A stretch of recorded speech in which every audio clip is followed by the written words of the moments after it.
Jean-Michel Caza, bonjour, vous êtes ambassadeur de France en Israël.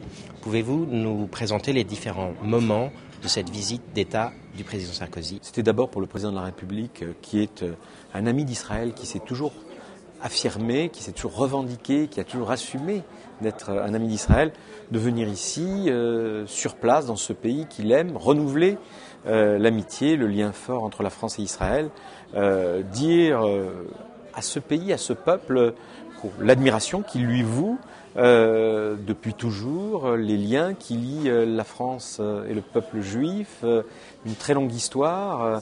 Le président a fait un discours magnifique hier à la Knesset, avec en particulier une première partie consacrée à cette relation très profonde dans l'histoire entre la France et le peuple juif, à l'amitié de la France pour Israël dès sa création il y a 60 ans, et en même temps dire très clairement aux Israéliens que le temps est venu, plus que jamais, de faire la paix. La paix est indispensable. C'est à Israël de tendre la main et de tendre la main à ses voisins, à commencer par les Palestiniens, pour enfin conclure la paix, parce que c'est d'abord dans l'intérêt d'Israël. Qu'a voulu dire le président Sarkozy lorsqu'il dit à Shimon Peres, président d'Israël, la paix aujourd'hui, demain il sera trop tard? Si Israéliens et Palestiniens le veulent, un accord est là, un accord est à portée de main, qui définirait, qui permettrait la création d'un État palestinien. Comme l'a dit le président de la République, la meilleure garantie de sécurité pour l'État d'Israël, c'est l'existence d'un État palestinien viable, démocratique, évidemment respectant l'État de droit, vivant en sécurité à côté d'Israël. Et cette chance, il faut la saisir, tout simplement parce que si elle n'est pas saisie, la colonisation israélienne risque de continuer. Et le président de la République a été très clair. La colonisation ne sert pas la paix, il faut qu'Israël se retire des territoires. C'est l'intérêt d'Israël aujourd'hui que d'avoir cette séparation entre Israël et l'État palestinien, d'avoir deux États qui vivent, encore une fois, côte à côte dans la sécurité et dans la paix. Le moment est peut-être là, comme il ne l'a jamais été, de faire un vrai pas en avant, en particulier entre Israéliens et Palestiniens. On l'a vu, il y a eu une accalmie à Gaza, les négociations continuent avec Abou Mazen, avec son vrai nom, Mahmoud Abbas, le président palestinien, qui est un homme sincère, qui est un homme attaché à la paix. Et il y a d'autres choses qui bougent aussi du côté de la Syrie. On l'a vu dans la relation entre Israël et la Syrie, l'accord qui est intervenu aussi au Liban pour élire un président. Des choses bougent dans la région. Et l'autre risque, et le président de la République l'a dit aussi très très clairement ce matin, si on ne fait pas la paix, le risque c'est plus de terrorisme, plus de radicalisme, plus d'extrémisme. Et c'est contraire à l'intérêt d'Israël, à l'intérêt de la France.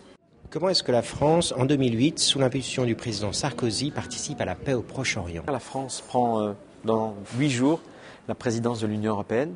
La France et l'Europe a énormément à apporter pour précisément, comme l'a dit le président, servir de passeur là où les négociations sont difficiles, aider, apporter sa contribution.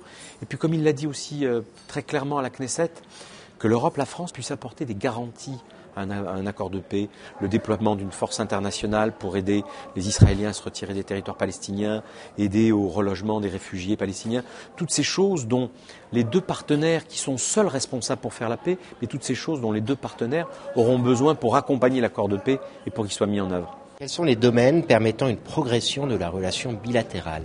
Un domaine où on pourrait faire beaucoup plus, et le président l'a dit aussi ce matin en rencontrant près de 400 chefs d'entreprise français et israéliens réunis. Le niveau de nos échanges est très très inférieur à ce qu'il pourrait être.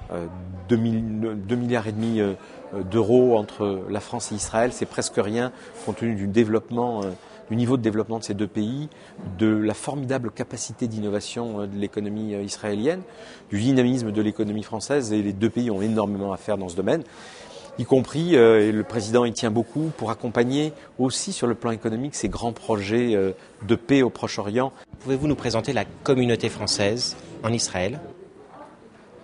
C'est d'abord une grosse communauté qui dépasse 100 000 personnes, avec surtout concentrée dans la région de Tel Aviv, avec un petit peu moins de monde à Haïfa. Et c'est une communauté dont la caractéristique est d'abord c'est une des plus grandes communautés françaises du monde, mais c'est la caractéristique c'est une communauté presque entièrement binationale parce qu'il s'agit de Français de Français juifs qui ont fait le choix de faire ce qu'on appelle leur alia, de venir vivre en Israël, mais qui en même temps ont conservé leur nationalité française et leur culture française. Et le président a salué hier cette communauté française précisément en marquant la force de ce lien et en saluant à la fois l'esprit civique de ces Français qui sont restés Français en vivant en Israël, mais qui en même temps sont devenus citoyens israéliens et qui forment évidemment un pont entre nos deux pays.